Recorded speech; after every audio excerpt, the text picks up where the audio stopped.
Predgovor iz naše svete knjige po resničnih dogodkih. Najprej so prišli po komuniste, nisem protestiral, saj nisem bil komunist.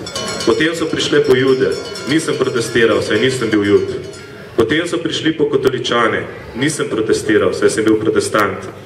Potem so prišli po sindikaliste, nisem protestiral, saj nisem bil sindikalist. Potem so prišli pome in nikogar več ni bilo, da bi protestiral.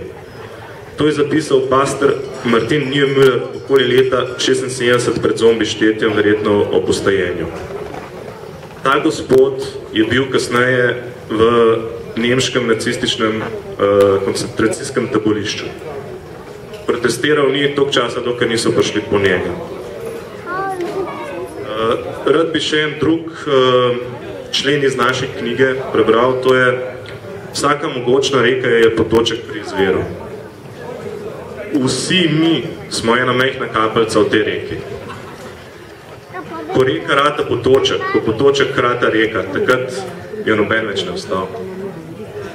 Mi smo na dobri poti, vsi tukaj, ne glede na to, ali ste v naši cerkvi, ali ste v kakšnih skupinah, ali ste v kakšnih društvih, vsi mi lahko spremenimo svet in državo, v kateri je na nekaj boljšega.